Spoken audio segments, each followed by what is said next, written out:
We have the regular meeting of the Clinton Airport Authority, the Clinton Hospital Authority, the Clinton Public Works Authority, the Clinton Recreational Authority, and the Clinton Solid Waste Authority. You have received your consent agenda. Do I hear a motion? So moved. Second. Trustee Daniel? Yes. Trustee Jones? Yes. Trustee McComas? Yes. Trustee Stewart? Yes. Chairman Brown? Yes. There are no action items. Any reports from trustees? Any comments in these areas? Okay, our acting city manager. No report. Then do I hear a motion to adjourn? So moved. Second. Trustee Daniel? Yes.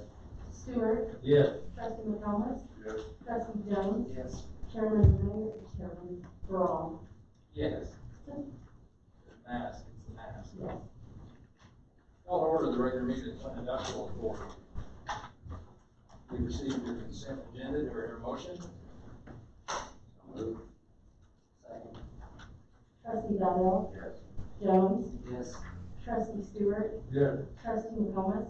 Yes. Chairman Brown? Yes. Any trustee remarks? Jane? No, sir. Okay. Hear a motion to adjourn? Second. Trustee Daniel? Yes. Trustee Stewart? Yes. Trustee Jones? Yes. Trustee McComas? Yes. Chairman Brown? Yes.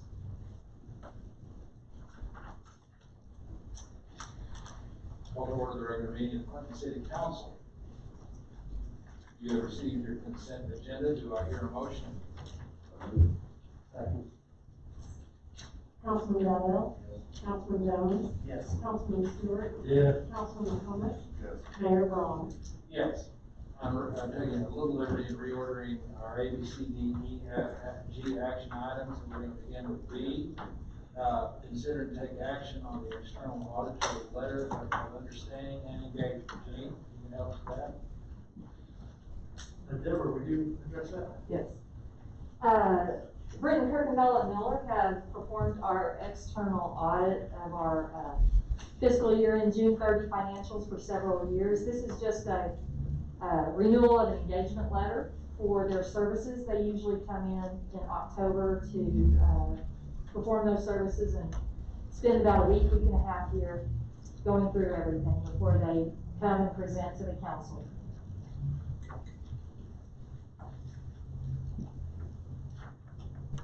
Recommendation, continuation of the service provided. Any questions? How long have we been engaged with them, you know, Several years, I can't recall exactly. The last time we went out for a request, for proposal from others, we received one other submission, and it came in a day after the deadline. We have not requested in several years. Any other questions? Have a motion? I'll make a motion to approve. Third? Councilman Jones? Yes. Councilman McComas? Yes. Councilman Stewart? Yes. Councilman Daniel? Yes. Mayor Brown? Yes. Action item C, consider to take action on the interlocal agreement with Custer County. Yes, so the courthouse contacted Frisco Center, and they have some upcoming trials that, have multiple defendants, and they didn't feel that they could handle the cases safely in their facilities. And so they requested to use the Frisco on some of those dates. And we commonly made interlocal agreements with the county. They helped us out many times. And so we came up with this one. They will basically pay a fee to help cover the janitorial, sanitizing, and they will use 2 large rooms at Frisco for their trials. And Gene, I didn't jump in there, but this is all stuff that we're gonna have to discuss at some point anyway, but I was talking to Judge Levy the other day or today, and we don't know exactly which entity we're going to contract with. So I don't know that we should approve this contract today. start this until October, so we've got a couple of weeks before we have to do something. I'll take this up for a second. You mean another county entity or individual? Right, county? it's whether we're whether we can contract with the county commissioners themselves or with the court clerk. Service. Right, So, time-wise, we're okay? we should be fine, jury term doesn't start until October, so we get kind of. Do we want to table this then? Yes, sir. Okay. There a motion to table? Make a motion to table this. Second. Councilman Stewart, Yes. Councilman Jones, Yes. Councilman Donnell, Yes. Councilman McComas, Yes. Mayor Brown. Yes. Action item D, consider and take action on easement agreement for utility construction. Yes, PSO through their, Representative Coates Field Services requested an easement for their transmission line project, and, I believe they would pay an amount of $2,000 for the requested easements to finish their transmission line project. And they would be paying the city $2,000. I believe that's right, that's the agreement, so.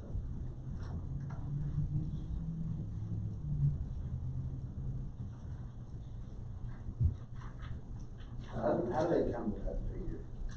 Right? That's what they offer, That's just what- yeah, and these are actually existing easements. They already have these spaces. All they're doing basically is updating the paperwork, so all of their easements match in the process of doing all this.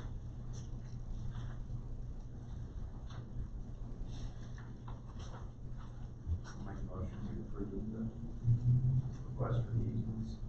Second. Councilman Donnell, Yes.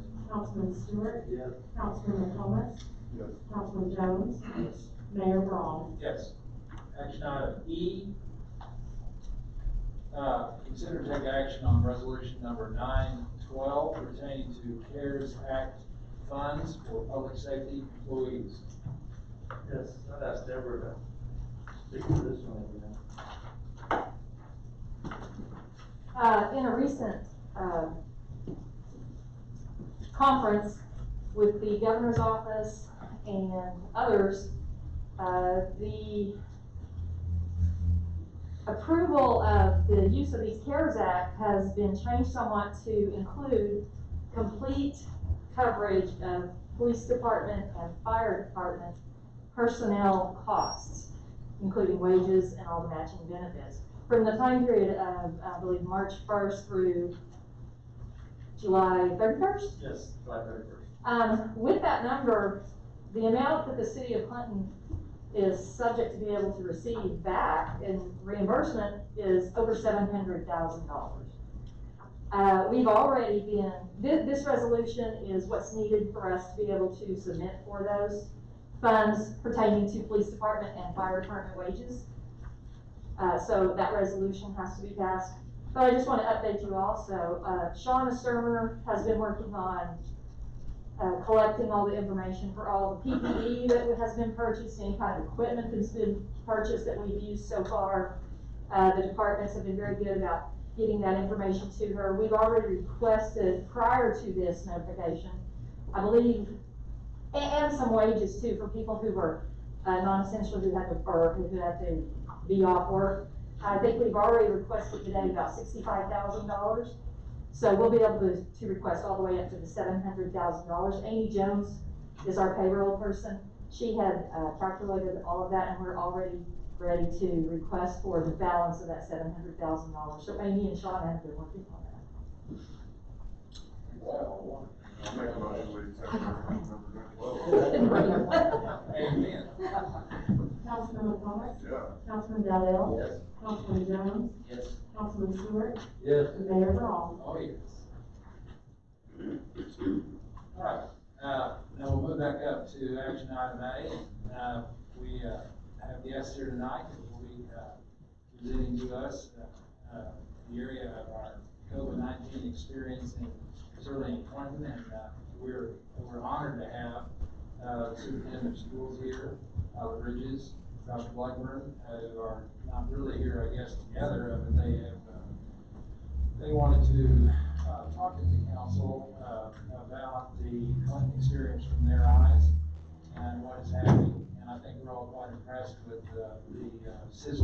set up by the school system to reactivate all students into as much of a regular educational format. And how this has been planned has been extremely impressive, but nevertheless has been a challenge. So you guys can pick which one. Dr. Blackburn? He's right. He's the one with the mask on. Well, I'm still. Superintendent, he'll be up there. Yeah, he's. I don't know, I've never met the man. Well, all right, you're gonna meet him in a minute. This is Dr. Blackburn, who can operate on us if necessary. Thank you for your, let me come talk to you tonight. Thank you. First of all, this is a very sneaky virus. As you know, the research is all over the place. It's hard to tell what's going on sometimes. But we know quite a bit over the last 6 months. So some things we do know. In our county, right now we've got a lot of virus. The federal threshold is 10 per 100,000, which is we're at. The state threshold is 14. The state says we're at 22. But the state doesn't count all the tests we do here locally. So Weatherford does a lot of tests, our hospital does a lot of tests, but those are antigen tests, so they're not in the state county. If you look on the federal website, you can see probable. That includes our tests done locally. If you count the local tests, our count now is 157 per 100,000. If you count people who haven't been tested yet, we're probably over 400,000, maybe 400. If you look at just our city alone, we had 40 some odd cases just last week. I think the paper said this morning counts 46. That puts us around 460 per 100,000. The threshold is 10. So we are way over the threshold. So it's community spread, it's here. So my recommendation is we need some type of mask mandate for our city. Whether it's a mandate or guidance, we need something to slow the spread. If you look at the research, every city that has done a mask mandate or some type of community attempt to slow it down, the numbers come down. If we don't do something, people are gonna die. We're gonna have to close schools. It's a problem. It is definitely out in this community. So from a physician's perspective, it's here, it's a problem, and we need to do something. Address this issue of, you mentioned mandate, or what was the other? I'd say guidance. And maybe, we just spent a week in Leadville, really high altitude, Leadville, Colorado. Everyone's wearing a mask. Every time you walk in a store, it says, please put a mask on, keep your distance. There's hand sanitizer every time you walk in the room. Every restaurant has hand sanitizer when you walk in. And yes, they've got a mandate in Colorado. I don't know if we need a mandate, but we need strong suggestions at the very least. This is how we can control this virus. I don't want to get into politics and say we have to do this, but we've got to do something where this community is going to be in trouble. You know, a few months ago when this first came out, you know, as a council, you know, we're trying to operate somewhere in between fear and cavalier. And we, of course, we shut municipal facilities down that activated lots of people. Our Acme Park facility and the senior citizens at the Frisco Center, and public library was shut down by the Western Plains Library. So we took that particular action and we strongly, at the time, to all restaurants and things like that, to look at takeout and that sort of thing. Now, where are you? You know, that's where we've been. Right. And, you know, and basically have been there since the reopening of the state through Governor Stitt's program back in, what was it, May? Okay, so you're assessing the situation now. Now that's where we have been as a council. You know, but that was back in March. Right. And then we had very few cases. And one, we couldn't test much. And then we can test a tremendous amount. I think each hospital has done 2,000 tests so far. So we know what's in the community. First of all, I've got guidelines. This is from the White House.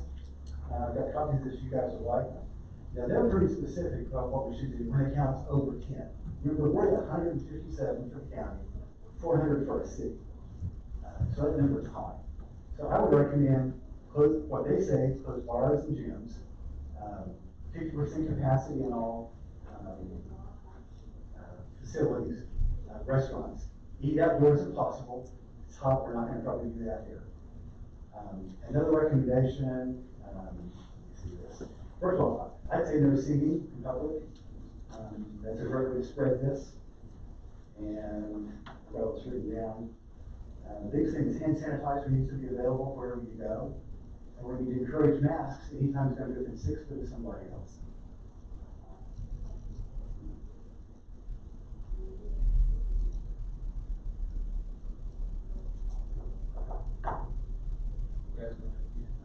Do you think we could achieve that by informing instead of mandating? I mean, we get this information that you just gave us, we get this pushed out to the community with some guidance, whether it's from the CDC or not. Do you think we could achieve that by strongly encouraging? I would hope we could. I don't know for sure. I mean, this, to me, this isn't politics, this is health, this is caring for each other. Absolutely right. So, going maybe further than we did in terms of like informing the general public and talking about creative ways of communication, water bills, getting more in front of the general public in terms of the dire situation as we see it right now, in terms of taking every measure necessary to protect the public from this particular spread. And the hand sanitizer issue, were you suggesting where you were that something that the city had gotten involved in the distribution of hand sanitizers, or you just they just had Just everyone everywhere you went. just everywhere? Yes. Every time you walk to a restaurant, sometimes you look at a little every table, they have a little hand sanitizer for everyone's table. I have noticed, I don't know you guys, I have noticed, that there's been a lot of people that have, of course, put those out at businesses and things like that, and there seems to be more emphasis on the shields, in front of people. You were suggesting singing is something that creates more, Instead of 6 foot, or 12 foot, would be the same. So they're just better spread. And all this is pretty scientifically proven. So I don't know if you come out and say this is mandatory, I think that's pretty harsh. But as far as highly recommend, hopefully we'll take care of each other. It would seem to me if we give information out there, good, strong information, people can make good, as we talked about, informed decisions with that. And I know Tyler's gonna get up and speak at some point, but I would say the school's done a good job pushing stuff out on Facebook, a lot of information. And I think if we do that, have some togetherness in our effort. I was gonna say one voice. We can achieve Like, that. have one voice. That has not been tried before, to be honest with you. It's, this thing has been, the city council has taken care of it from their perspective. I guess the hospital is trying to take care of it from their perspective, but there hasn't been like one voice on this. And, you guys have any other questions or comments? No, you don't want to hear my comments on this, sir. You don't want to just be totally quiet on it. I think if we're gonna go this route, just have all the women start buying burkas. Fit us into that, get to the point where we can't leave our own house, trying to mandate stuff to this. I'm not gonna be mandated to wearing this crazy thing, every time I come out of my house. I'm not gonna do it. Y'all do whatever you want to on it. But me and this, and we're talking about cases of COVID-19. We have other illnesses that I think are just as deadly, are doing just as much damage, and we're not seeing people come through the hoops on that. That's just my opinion. But I think this thing, the World Health Organization, some of these other politically run groups, I'm not gonna let them dictate what I can do and what I can't do as an American citizen. I'm not gonna do it. Well, let's go back to this. We sure said a lot for somebody. I know, it's like You guys are honest with me. He wasn't wearing his glasses, and didn't plug out. Go back to this issue though, Bobby, and what the doctor was talking about, there was the term guidance that was mentioned as opposed to mandate. And that is, that was, there, I'm not sure for a purpose. Perhaps something we can talk about something that's not a mandate, but providing guidance. Pushing out factual information so that people like what you're talking can make informed Make your own decisions. decision. When we talked about, when this thing first started, we had just very few cases, and now we have a lot more cases. Well, my goodness gracious, how many more people have been tested? The way to stop the increase in the count is we're testing people. What's your answer to that, doctor, in terms of like testing versus the increased numbers that are showing? I mean, Here in this county, we saw very few sick people in March and April that even fit the data. Now we're seeing a bunch of people. So even if we could have tested in March, we wouldn't have found very many. We're finding a bunch now. I bet you 3/4 of the people I think have it, I don't even test. Because I know they have it. So you go quarantine, you take care of yourself. If one family member has it, they all have symptoms, I test one, they're positive, I quarantine the whole group. So I would say there's a lot more in this county than there were. And it really started about the week after July 4th. We just see a steady increase.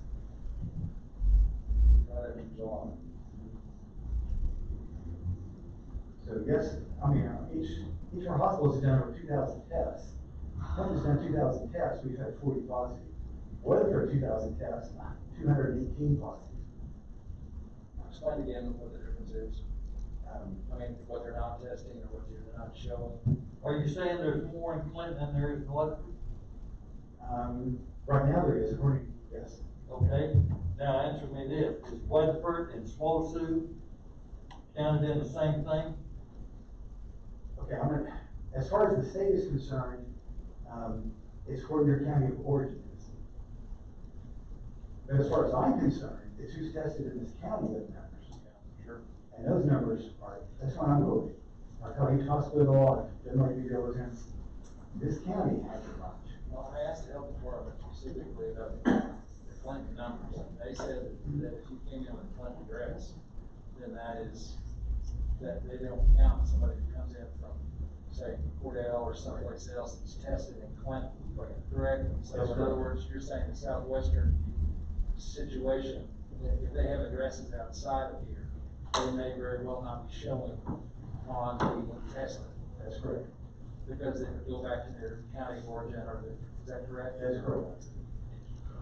So it's deflating our numbers, where the true numbers are pretty high. And I'm counting the numbers for our hospitals have done, which the state doesn't count with. And that's, as of last Thursday, we're down to 218. Most of those were in July and August. You're attributing a lot of this to, you said after July 4th, but the massing together of people, people getting together more, just. We kind of broke the precautions, we started being more a family, getting together more. And we started to jam. It didn't get worse right when school started. What? It did not get worse right when school started. It was before that. Okay.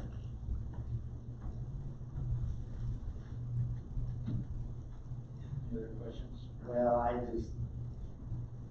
I don't think this doctor is coming from a great, we all know him. The community is really, really lucky to have him, and I appreciate you coming. And I know that you're coming from a good place, and I think that it's,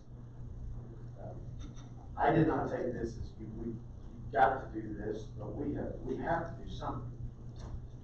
And it's not political. It's just, I talked to a doctor in Santa Fe, I talked to a doctor in Dallas, I have doctor friends all over, and they're all coming from the same place. I don't know how you would regulate a mandate. That would be a lot of fun, wouldn't it, Chief? But there has to be, we do, we talked about that.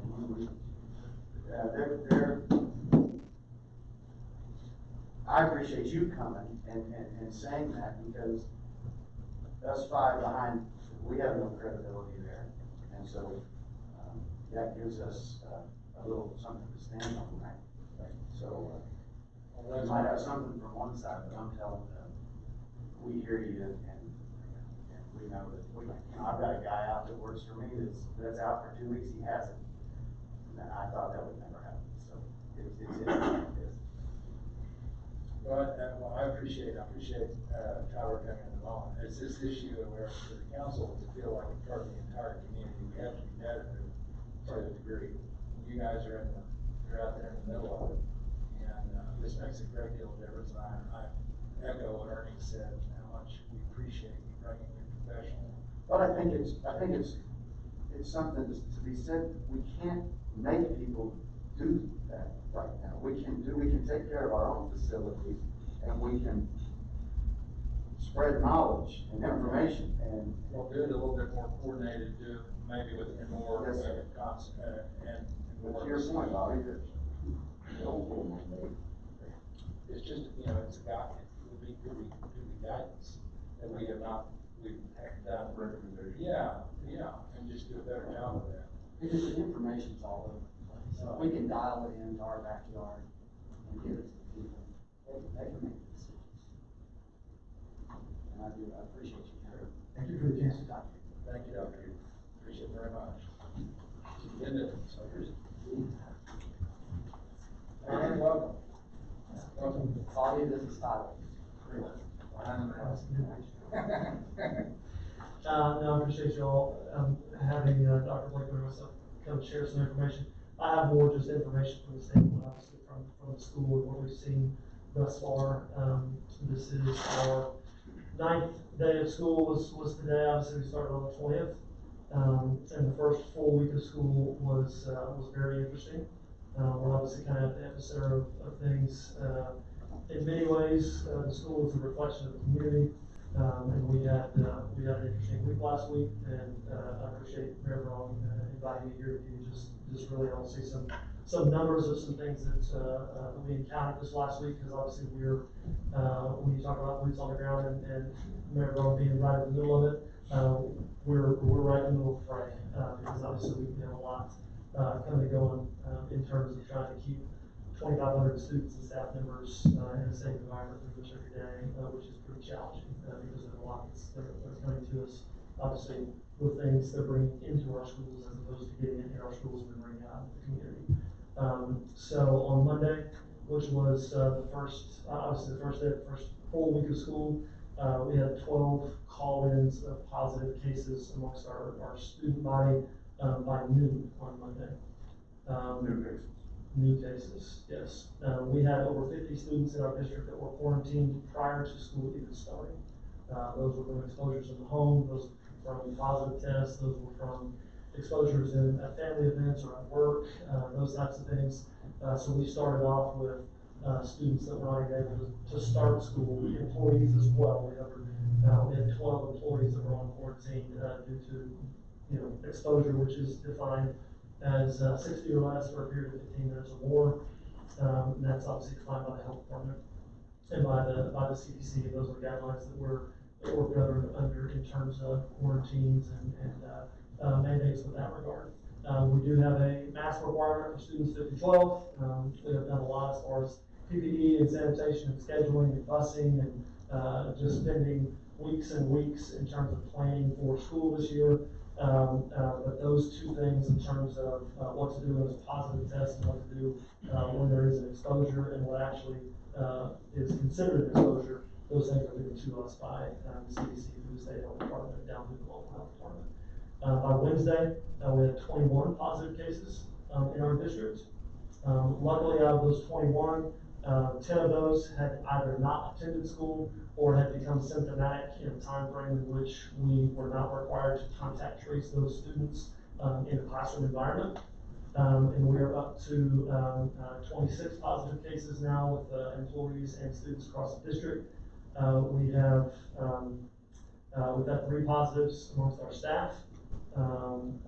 Since the 20th, which was obviously the first day of school, we've had 14 exposures amongst our school staff, which ranges from each and every school site, an entire child nutrition staff at one school site, and those are just the employees. Since the 20th, we have had 208 students district-wide in some form of quarantine, whether that was being exposed outside of school, in school, at career tech, just obviously all the different places where our students are. We've had positives over the summer in sports teams and different workouts. We've quarantined student athletes. Obviously, we've kind of run the gamut on a lot of things.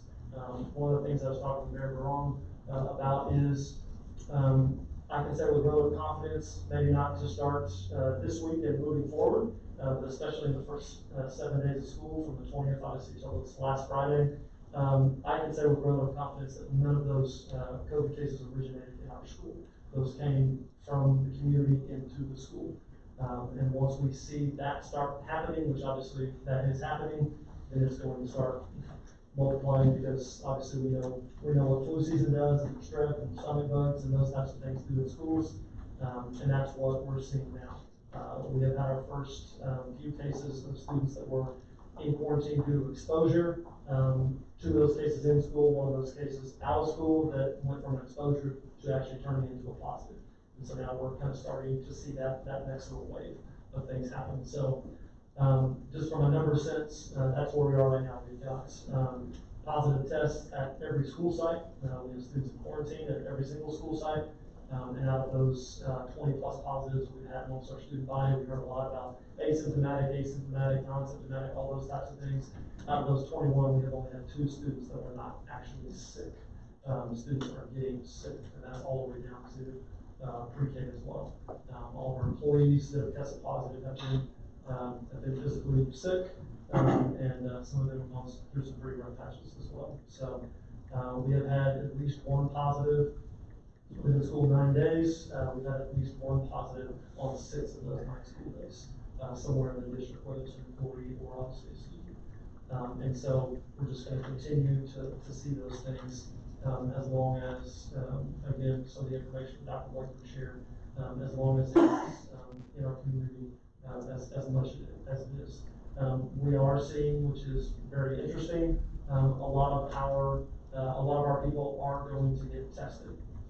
In talking with other superintendents and school leaders across the state that have not had as many cases as we have had. A lot of times it's some of that conditioning in the community where people are not going to get tested. I will say that I'm encouraged by the fact that we have a lot of people that are going to get tested because that's the way that, that's a stopgap measure in order to make sure that people are getting tested, whether they know they have it or not, so that they can take the appropriate precautions that hopefully slow that. But I have also heard in our community of some people that, are fearful to go get tested for various reasons. And that it is probably, as Dr. Blake mentioned, probably maybe a little bit worse in some portions of our community than what numbers would even suggest.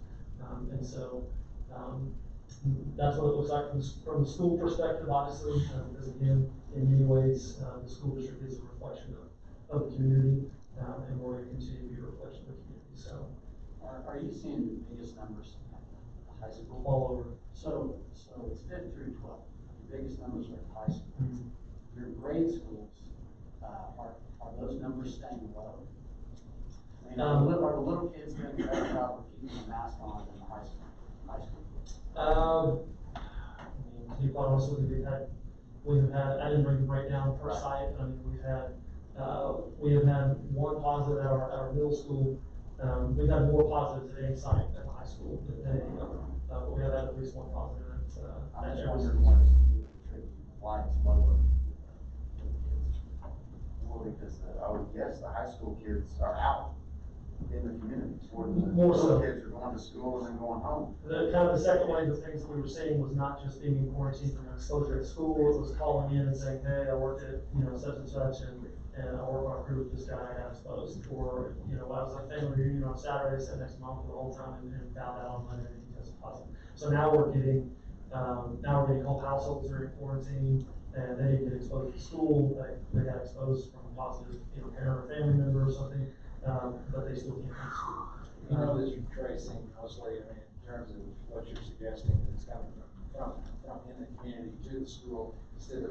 As of right now, but now it's going to start doubling back on itself, and I think the situation will, I'm not a medical expert, so I don't want to say that with certainty that the situation will worsen, but obviously whenever you get, a couple thousand people in fairly close quarters on an everyday basis, that come in contact with a lot of I'm different asking you this, and I'm not sure, of course, the school is the one that is opened up, and then to everyone's satisfaction. They're also having extracurricular activities where they can, when they have them, and that invites the community into the settings. Are you planning to make any statement to, like, the football crowds or any of these? Oh, most definitely, we have an extracurricular attendance policy and those things, and right now we're at, strongly recommending, but all those things are always, a conversation, and those things may change, based on, especially the numbers that we've seen. In terms of the State Department of Education, I know everyone has a color coded map and a system and all those things, but, the color coding system from the State Department of Ed, we wanted to have a little bit more local control from site to site, so we did not adopt their color coded system. But we were quite literally one case away from being in what the State Department considers Orange 2. And once you hit Orange 2, you shut down your entire school. And so, and you go virtual. And so, just to put it into perspective from guidance, in terms of the State Health Department and the State Department working together, we were one reported case, to the State Health Department away from being in Orange 2 County. I know that Arapahoe, chose to go with the color coding system. They were one case away in our entire county, from having to shut down their school for at least the full week. Is that a county or city? No, it's a county. County. Yeah, it's a county number. I think the county threshold is 25, per 100,000 to be in Orange 2 based on the State Department of Education's map. And they have differing guidelines for each one of those color codes. And I believe we were at 22.36 or something like this last week. So, when you parse that out per 100,000, we were one case away. So, just to put it in perspective in terms of, the guidance that we get from the State Health Department, from the State Department, and kind of where we are on their scale as well. So.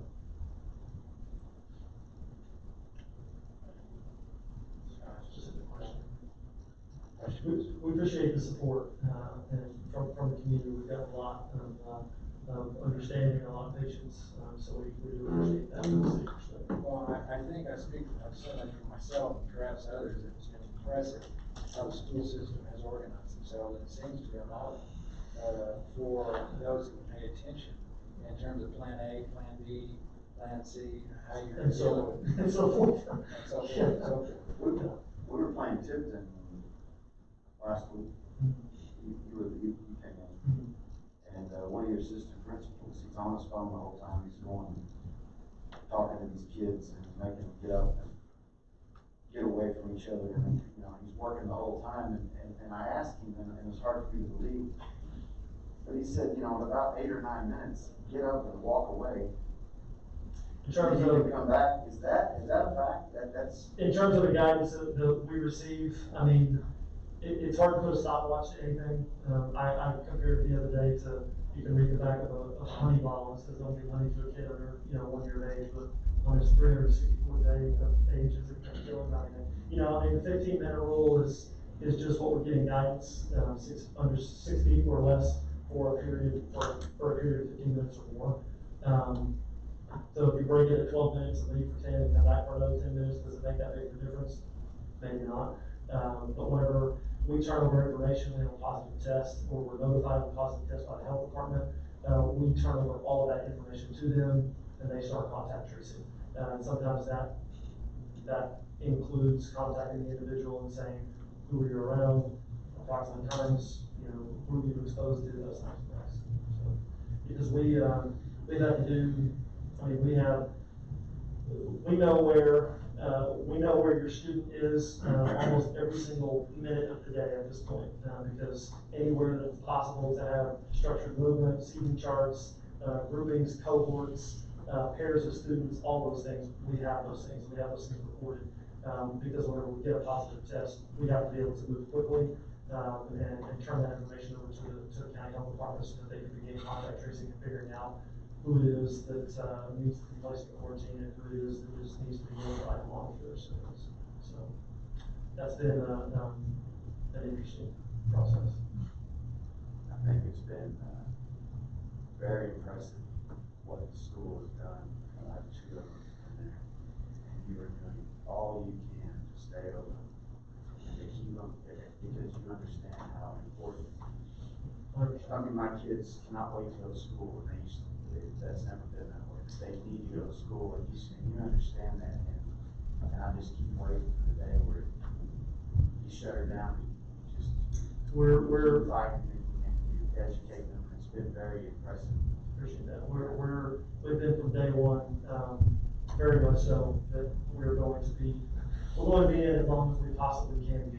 But I will say in terms of those that are very public with their data, because we try to be very transparent with all of our information, with those around the state that are being as transparent and communicating their numbers, our numbers of positives within our school system, they're up there.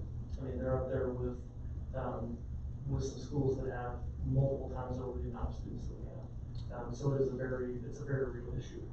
Regardless of whether those students are ending up in the ICU or, whatever, I mean, it is truly in terms of the numbers that we've had, based on the number of students we've had, we have a lot of cases now. So you're suggesting, Dr. Lakeman suggested two words, mandate and or guidance. I'm not here to make recommendations.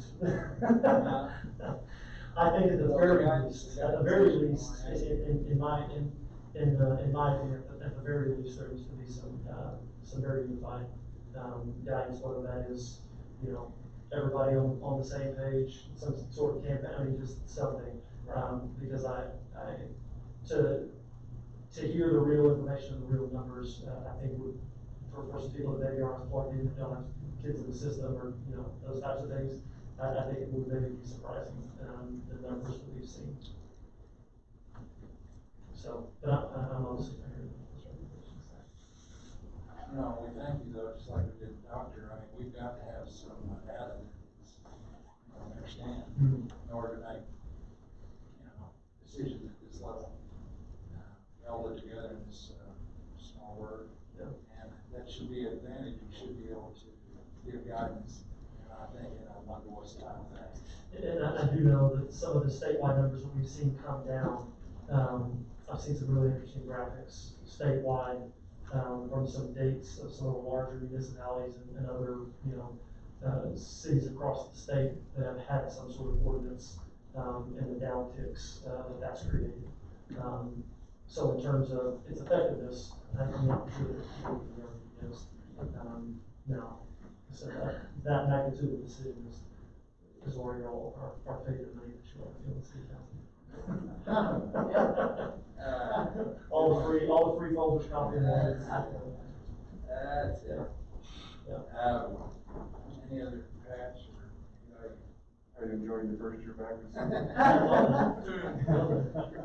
I will say that, Next year will be a breeze. we have had so much, and I can speak for myself personally, but also just from a school standpoint, we have had so much support, and so many just random messages, notes, and emails, and calls, just to say, hey, we appreciate what you guys are doing in your tough situation. And because, again, as a reflection of the community, we are kind of, I don't say caught in the middle to make it sound bad, but we just are.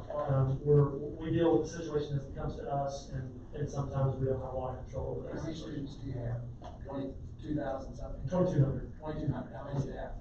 About 300. Okay, so 2,500 people. That's easily 25% of our entire community. Mm-hmm. And that's not an insignificant amount of people. No, There's no, just no. human beings there, much less their families. Yeah.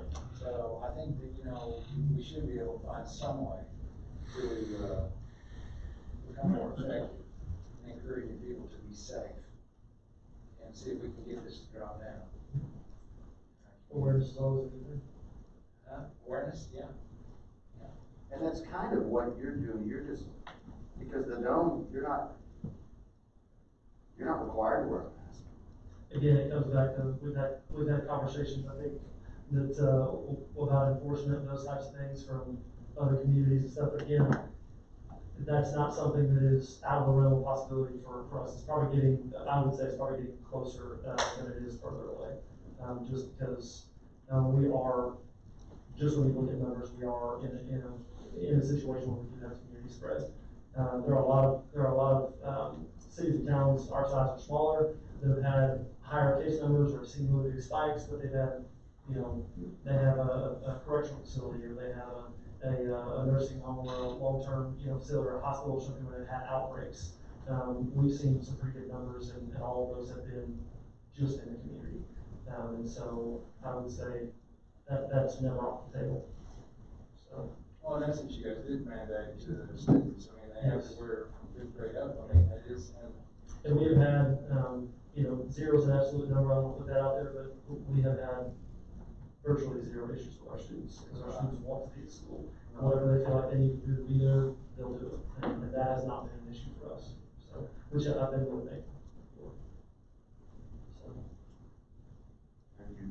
thank you very much. Thanks, Todd. sir. Thank you, Tom, thank you very much. Okay, well, that's an issue that we can ponder and then look at here in the next coming days. Do you agree?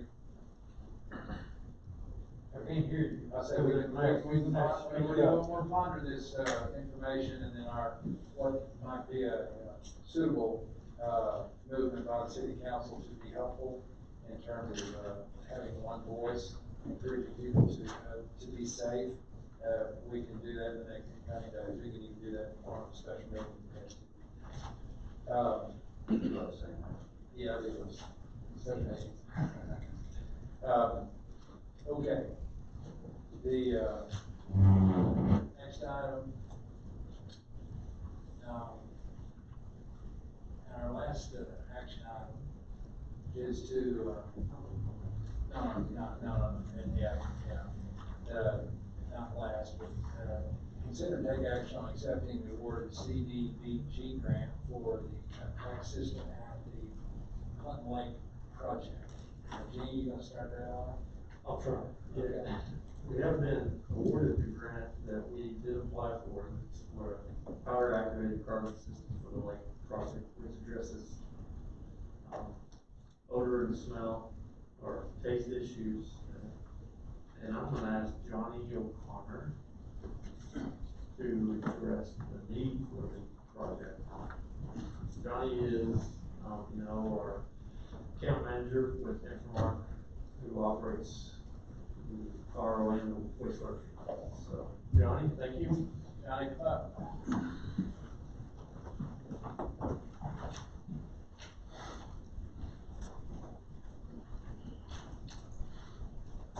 Good evening. This PAC system, and we go all the way back to, late last year, November, December, into January when we had our severe, algae bloom in the lake, and then it caused a severe taste and odor issue in the system. During that time of investigation, the lake plant at one point in time had a PAC system for taste and odor issue, and was removed for whatever reason. In January, we created a makeshift unit that we've been actually using for the last 8 months. That took care of the taste and odor issue back then, and we maintained that equivalent. So this is actually putting a system back in that used to be out there as part of the treatment process. With that, DEQ has 2 regulations for PAC. There's a regulation for construction because it's explosive. So depending on what you put in, it has to have certain design criteria to ensure the safety of handling it and dosing it. I believe this design accounts for either a liquid slurry that we can bring in or carbon activated super sack. So it's really big powdered sacks that we feed into a unit. I do believe we have some room to modify that design a little bit. So right now we're making it by hand, and mixing it in a tank, and we're injecting it into the system with the pump. This is just a bigger version because we're taking 40-pound sacks and we're doing it every day. The second part is the regulation for the control of taste and odor. Case in point, if we hadn't got it under control, DEQ could have put us under a consent order to get something installed to control the taste and odor issues. In a sense, we've done that, but it's to make provisions for controlling taste and odor at all surface water treatment plants, and the use of chlorination, chlorine dioxide, powder activated carbon, granular activated carbon, absorption units, potassium, full list of chemicals that you could use. Powder activated carbon is by far the cheapest, to use, and it covers a wide range, of taste and odor causing, bacteria. So, we test what caused that specific taste and odor issue was, geosmin and MIP. We still test for it every week, at this point in time. We use that as an indicator of how the lake's doing, how to control, algae blooms and whatnot. We have, also have a primary disinfection with chlorine dioxide, to help with that. So the stuff we're not testing for, the activated carbon also helps, control that stuff too. So it's a pretty important piece of equipment to have, just why good water to the community. Now, this is the culmination of our grant process that we've gone through, and you're sure justifying why we need to, you're saying DEQ would always be satisfied with this temporary solution that you have? Well, it's satisfied right now, but it's not a permanent solution. I mean, this week we took an old tote, top out of it, so the tank got a tote mixture. And we're actually using a pump right now that's not really designed to pump an abrasive material through. We've already had to rebuild it once. But it was something that we could do to get it up and going, to get rid of the taste and odor issues that we had in the early part of this year. It's not a permanent. So tell me, I was new coming on when you started talking about this one. You're telling me this will alleviate the taste issue, right? Yes. You said, okay. Yep. So when I came on, there was another gentleman that was here, speaking on behalf, I don't know, if your company or not.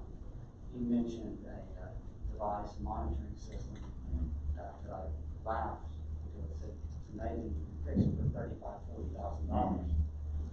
But now we're at $700,000. What is the difference between, well, yeah, I mean, our portion of it, but what is the difference? What was he talking about? So the inline analyzer, it's a total organic carbon analyzer, TOC. We perform those tests, but it gives you real time on the water coming in. When we're doing PAC and we're doing all the additional testing and stuff, we're getting results back, and then, we're dosing a certain amount. What that does is that tells you what all, it's all carbon, so if it starts going up, it's an inline sensor that we can put in that would actually alleviate some of the testing that we're currently doing.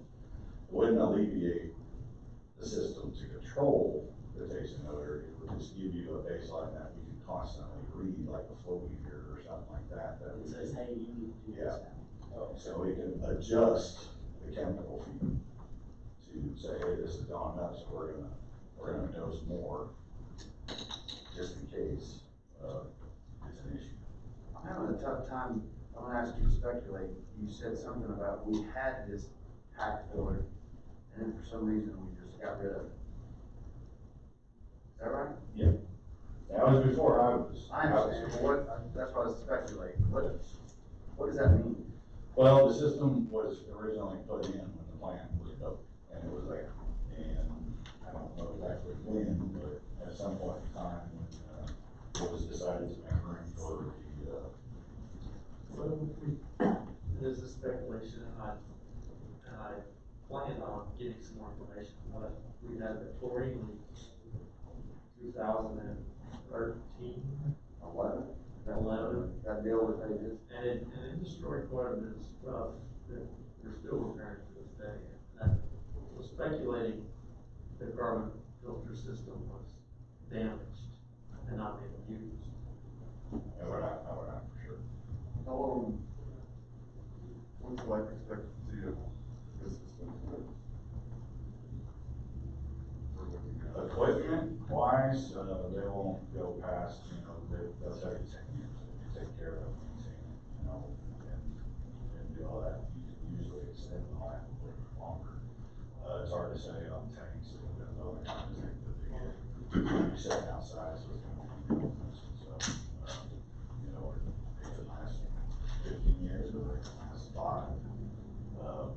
I don't know what the tank engineer specified for the carbon. I know it's gonna be mixing an abrasive material inside of it, so there's gonna be wear from all the kind of just running around in the tank. Usually you get Sorry to interrupt, but Johnny explained to me that the big expense is the DQ requirements to have explosion-proof building to store your, with that, impacts the price of all your electrical fittings, plumbing, everything, the spec for explosion-proof. So, I mean, the equipment does have a lifetime, but the big cost is the facility to store this thing. Is that? Yeah, because with the super sacks, you have a building, and then the sack is stored inside, and you have equipment that would feed that into a tank to create the slurry. And then, you know, we have two options, because at the time that I did my research and stuff, the vendor that we currently get our pack from, they supply a liquid slurry. They only had one person taking it, so they were getting to the point where they might not supply it, so we had to account for that. But then they came back and said, you know, we're still gonna supply it, we can deliver it to you guys, you know, no problem. So that's where we have a little bit of leeway to make. What's the cost, the way we're operating now, how much does it cost us monthly? Relative to what this? I don't know what the electrical cost is, because we're using a parasolic pump and a little half horse mixer to keep it mixed. But like I said, when I priced an actual pump to pump it, it was like $3,000.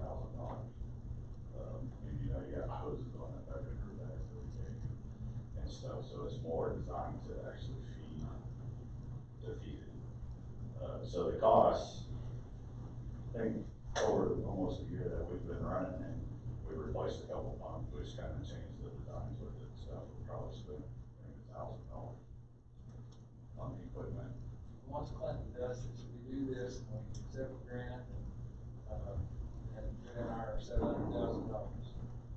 And where will we be in the future as far as keeping the water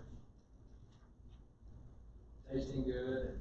As far as keeping the water tasting good, we won't have any issue. We haven't had any issues in the 8 months that we've been running our little It's system. major expenditure though, and it's obviously gotta be a whole lot bigger deal than what you're doing. Yeah, it's bigger. If we were to run the plant at full capacity right now, we'd have a hard time with our stuff to keep up. So this would cover that spread in being able to treat all the water that we would bring into the system. So, you know, we've had peaks as high as, 3 million, this summer. And, so we got a little 300-gallon tote, and we can only put so much pack in it to be able to feed it. So This would stop any question about that. yeah, this will stop any question about that. You kind of talked a little bit this side, that side, and so in my mind, I mean, is it want or is it need? It's a need. Okay. It's a need. It's a full scale. Yeah. Need. Yeah, because if we were to have another severe algae bloom in the lake and it was to increase the jasmine and MIB, if we don't have it, then we can't combat that taste and odor issue. So that big algae. You couldn't combat it at all, We would know. over any amount of time. It's just got. No, the plant's not designed to handle. So that system. machine I was talking about before, that doesn't help you analyze No. whether there's an algae. No, it just tells you the organic, it may not be an algae bloom, it could be a windy day that stirred up the lake. And now you got all the sediments stirred up and stuff, so if you count that, it's not gonna tell us what's exactly going on. So to be clear, if we had another algae bloom, there's no way we could treat that water. If we shut off Clinton Lake and said, okay, we can take as much time as we want to. If we didn't have what we have right now, we wouldn't be able to. No. Well, I guess my question with that relates to the water treatment facility. When was that constructed? 1985. No, the new one, I'm sorry, the RO plant. In the last 2 years. So we're still not using it? That is not volunteer, right? No, that's not. But it's supposed to be our insurance policy in case something happens in another facility. So my question is the RO plant run? The RO plant is nearing stages to be able to be put into the system, but if you shut down the lake, it won't handle the demands of the town. RO plant won't. Yeah, you don't have enough water source to feed it to be able to supply. The most we can put out of the RO right now is 1.5 million. So it's a supplement right now until we develop or obtain more water sources to be able to shoot. So right now, the lake plant is the primary water source. And we're successful economically developing Fort Clinton as our own plan for other things and going other directions. Well, I understand that, but I'm talking about right now, and trying to not spend $1.2 million, we're gonna spend $27 million on our own grant that hasn't turned it off the water. You're suggesting that you can't handle, the RO plan can handle. And if we're paying plus $80,000 a month, we do have another. Yeah, we're using FOSS. We have an allotment, we currently, have it out in about 3 million a week, and then we supplement that with the canoe and the lake that comes in. So, you know, we're pushing about 2 million a day right now. When I came in over the winter, we were 1.2 million over the winter, but we've seen as high as 3 over the summer. So if you were to just use FOSS and RO plan solely, because if we shut down the lake, I can't bring canoe into town.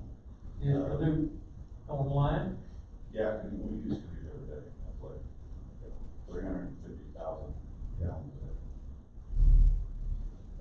But without the lake plant running, I can't bring it into town on my side. Because the piping was removed. The point is, if we develop the RO plan like you anticipate, we should not give up on Clinton Lake. I'm not saying that at all, but my point is that there's a catastrophic emergency at the lake, and we can't use it for a day or a week because there's an algae bloom or something's going on there. What happened right now? And we're still at a point with this damned RO plant that we can't use it, no matter what capacity. If we needed a gallon a day, we couldn't use it. And we're paying for it. But you said the biggest reason why we can't use the RO plant is because there's not enough water source going Let me in correct. there, The reason why you can't use the RO plant right now is because we don't have an agreement to run it and put it into the distribution system. And we're into the final phase to be able to do that. I just got done doing a whole bunch of programming and getting the skids correct to where we can see it on SCADA and got the backwash fixed. We actually just took a lightning hit out there where we had some issues. We had a surge come into the plant. We had to bring a contractor back out to help us get it reset and figure it out. So is it still in caretaker mode? It's still here. Unfortunately, the contract was just about to be finalized when Mark resigned, so it just didn't happen. See, I was under the impression that the contract was finalized. It was not. It auto renewed at the same state, so the RO, like you said, is still in caretaker mode, they're just flushing. And I talked to John yesterday at length, and I'm a lot more confident in its ability right now. I think, the water sources, he's got it running. And yes, it's not absolutely, but it does function. Your question was, do we have the alternate water sources to supply Clinton? Not, is there enough water to run through the RO plant? Correct, and then if there's not, then can we find the alternate sources for less than 1.2 million? Is that an option? We're not asking us to make a decision tonight on this. Well, we are. Tonight, we're, I'm sorry, Go ahead. is to accept the grant, and I was gonna ask Clive, working with the CDBG, to answer those questions you have about what this step means. So, if you have any more questions for Johnny, or if you want to talk to Clive. Clyde will be able to bring a little bit more perspective on what they've been through in applying the grant that we asked them to apply for, and then our acceptance of that grant, and then the timeline we have in funding the rest of the project. That's what he'll come up and talk to us about. Well, I think you've addressed it before. We don't have it. At one point, what is the timeline? Pardon? That we have to have it spent by, or? Johnny, thank you. Thanks, Yeah, thanks, sir. Thanks, Johnny. Your mask is creepy because teeth move from the top. Okay, the city was awarded the CDBG grant of $450,000. You have 2 years from August the 3rd to complete the project.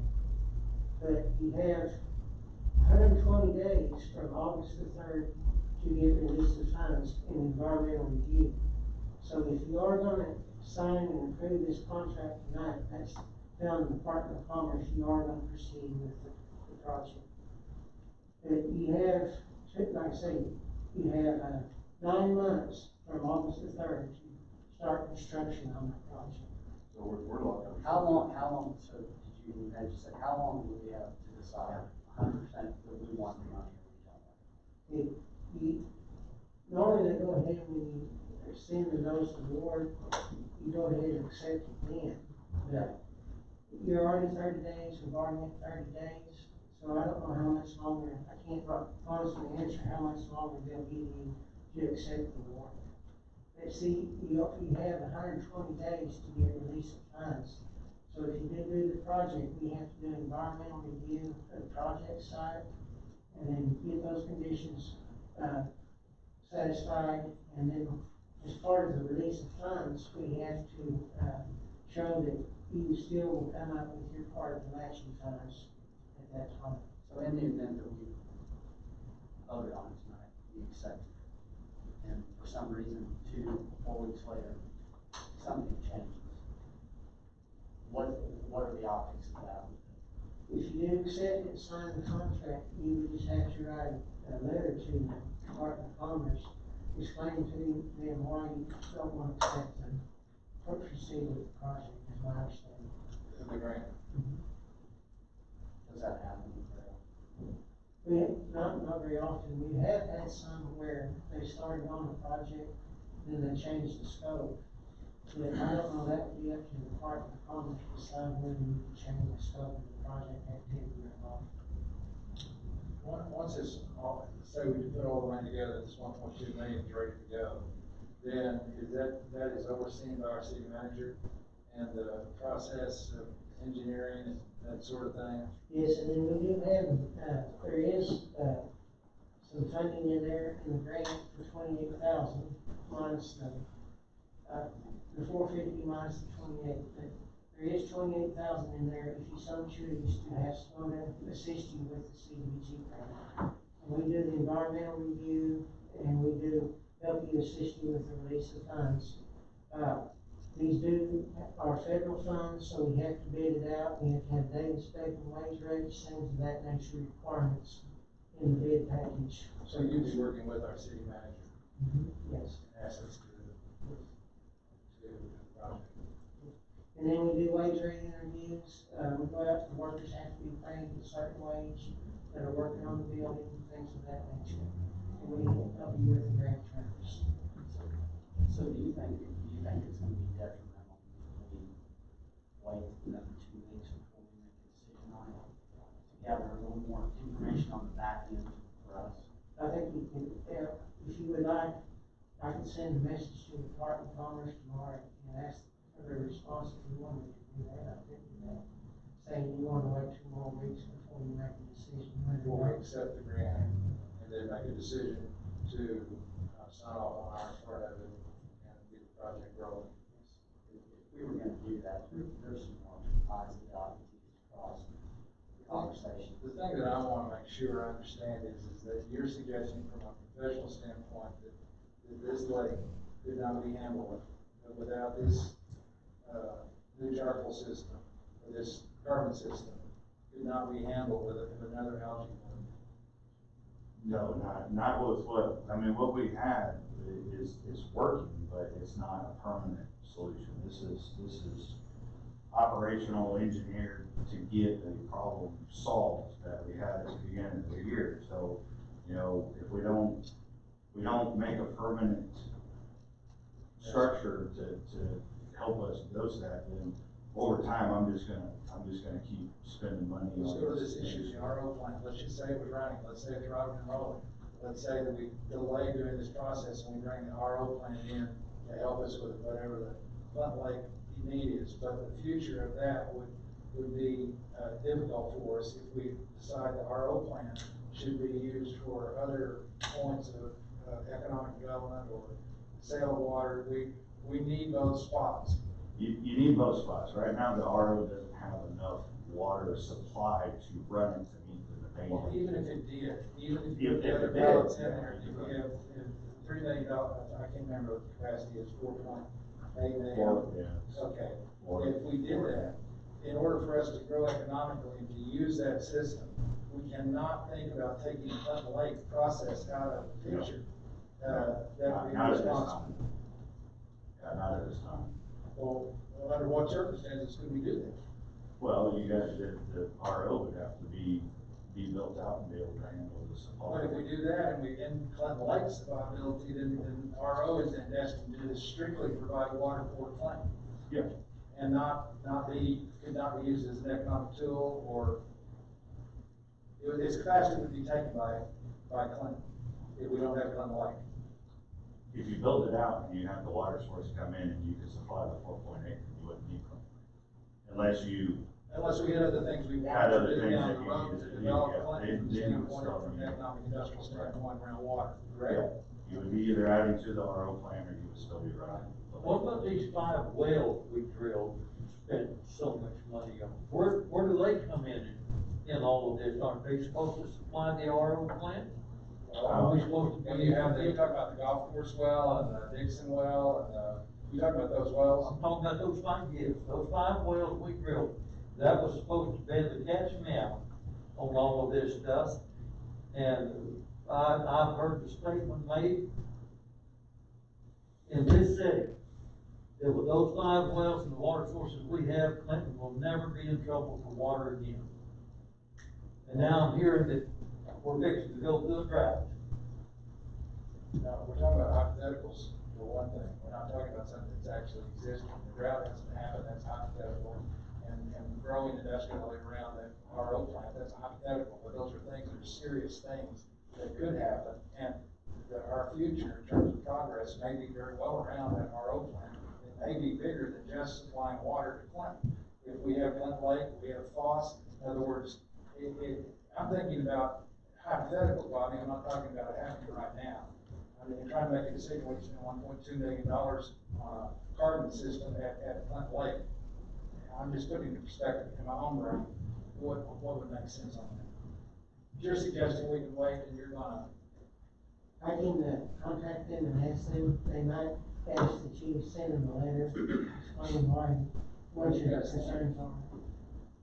You know, I don't wanna spend $1.2 million hypothetically. well, it's not hypothetical there. I mean, I'm saying that right now, we don't have the capacity at our RO plant for Clinton Lake to be taken out. And you're suggesting Clinton Lake could go out, we don't have this carbon system. Is that what you're saying? Yeah, if we don't make a permanent solution to put the carbon system in, and we go through another algae bloom like we did in December of last year, that created, almost 4 months of taste and odor issues, then, the state could come in and put us under consent order to take care of it, or we have to shut it off. And I hate to ask just the same question, but you see no other options. You see no other, there's not a cheaper way or less. I'm gonna be honest with you, I don't wanna go through another taste and odor issue like I did. And that's We don't either. No. But I'm talking about as far as the RO plant, there are no other options. This is it. What we have right now, we need everything that we have right now. The RO, when it's running, and if we need to add it, say Foss goes down, we've had the pump go out there and it was down for a few days. If anything goes down, it gives us more options. We have more options than what we have right now. I don't think any of us want to do it. It goes back to that want and need. You're saying we need it. We need it. We've got to have something in to be able, because with the surface water and the stuff that drains into the lake and, the mixing and the algae blooms and stuff, we have a lot of potential at any time to have a taste and odor issue. And I want to be able to rely and have something in the system to be able to treat it, just like we do with disinfection and making sure that the water is safe and tolerable for everybody to. How long would it take to construct something like this? I don't know for sure the timeline, but once it got all approved, it wouldn't take long. Ballpark. 6 months. So I'm with you, I want to get water treatment thing going. We need it, we applied for the grant, we got the grant. If we accept it, we accept the grant, and then something changes on the back end, or deal with it then. The money's available too, remember that, it's not coming out of the capital fund, or it's not coming out of the general fund, it's there in our construction money that's left over from this $28 million facility. It's what, we got $1.5 million? It's actually about 2.5. 2.5. Oh, 2.5 million, okay. So this 700,000 would come out of that, and that's the only thing that can be used for, correct? It can only be used for water. Water infrastructure, and it's not very limited. So Water treatment. it's not a matter of not having the funds, it's a question is, should we do this? It seems to me like we should do this. Yeah, I mean, in a perfect world, we would have a water treatment facility running that. We may need it for other purposes. Well, do we want to deal with this tonight? He's in a position here to where he's talking to us, we're supposed to like, accept the grant. Yes, it is, they do ask you to put on your agenda to accept the grant on, in your minutes. And when you do, you have to, there's a contract in the OK grant system and the computer system that they ask the mayor to go ahead and sign the contract. And then they send the contract back, you send it to them, and then they sign it, and they send it back to you.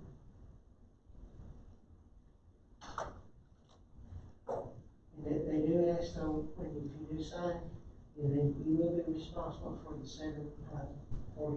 Yeah. Somewhere around there. Because you was awarded points on that amount of action from us. It's either competitive, you know, across the state, everybody's application is different. Well, what do you think? Accept the grant? I make the motion, we accept the EAC filter system grant, the CDBG grant. I'll second. Councilman Donnell, Yes. Councilman Jones, Yes. Councilman McComas, Yes. Councilman Stewart, Hypothetically, yes. Mayor Burrell. Well, hypothetically, yes, too. Thank you. Thank you. Thank you guys. Thank you very much. All right. Okay, do we hear a motion, to adjourn the executive session? Make a motion. Second. Councilman Jones, Yes. Councilman Donnell, Yes. Councilman McComas, Councilman Stewart, Yes. Mayor Burrell. Yes. Make a motion, we don't want to city attorney. That's implicit. Right, well, I hear a motion to return to regular session. Make a motion to return to regular session. Second. Councilman Stewart. Yes. Councilman Jones, Yes. Councilman Donnell, Yes. Councilman McComas, Yes. Mayor Burrell. Yes. Report of no action. Motion to adjourn. Well, wait a minute, any other comments? That is your comment. That is your comment. Second. Second. Right. Councilman McComas. Yes. Councilman Donnell, Yes. Councilman Jones, Yes. Councilman Stewart,